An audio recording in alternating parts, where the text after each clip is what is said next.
Hello दोस्तों, स्वागत है आपका मेरे इस YouTube चैनल पर। आशा करता हूँ आप सभी अच्छे होंगे। दोस्तों, आज मैं आपके लिए फिर एक नई गौतम बुद्ध की कहानी लेकर आया हूँ। कहानी अच्छी लगे तो कहानी को लाइक और कमेंट करें। तो चलिए बिना देरी के सुनते हैं कहानी को। एक दिन गौतम बुद्ध अपने शिष्यों के साथ कुटिया में बैठे थे। सभी शिष्य आज जानना चाहते थे कि मोक्ष कैसे प्राप्त किया जा सकता है। इसलिए उन्होंने बुद्ध जी से निवेदन किया कि वो आज मोक्ष पर उपदेश दें। शिष्यों की बात मानकर बुद्ध जी ने एक कहानी सुनाना शुरू किया। यह कहानी थी एक जल्लाद और भिक्षुक की। अपने राज्य का मुख्य जल्लाद, जिसने बहुत से गुनाहगारों को दंड दिया था, अब वह रिटायर होकर राज्य से बाहर एक कुटिया बनाकर अपना जीवन व्यतीत कर रहा था। उसे हमेशा लगता था कि उसने कितने लोगों की हत्या की है, वह कितना पापी है। ऐसे ख्यालों से वह हमेशा घिरा रहता था। वह अपना सारा दिन पश्चाताप में ही गुजारता था। एक दिन वह रोज की तरह इन्हीं ख्यालों में खोया हुआ खाना खाने के लिए थाली परोस रहा था। तभी उसको दरवाजे से किसी की आवाज आई।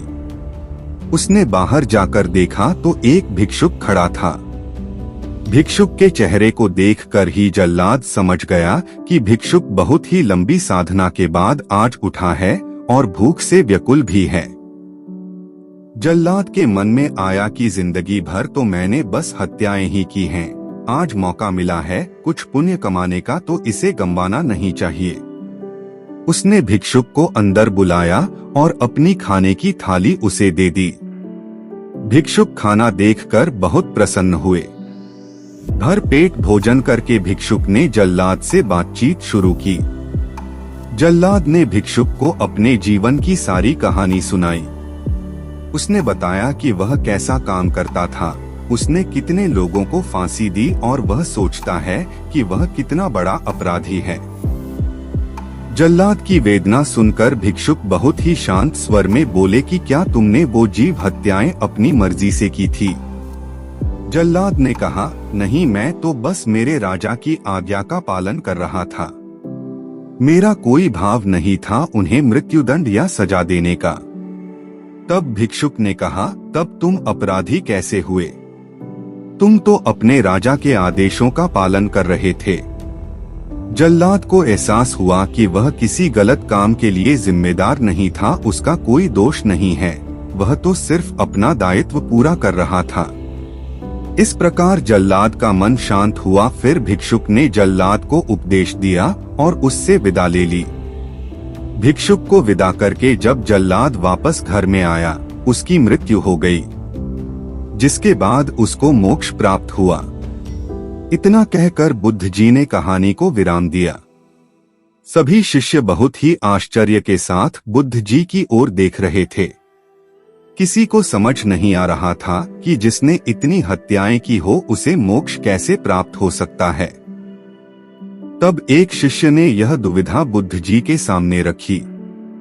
बुद्ध जी ने तब शिष्यों को समझाया कि भिक्षुक के उपदेश से जल्लाद को ज्ञान प्राप्त हो गया था।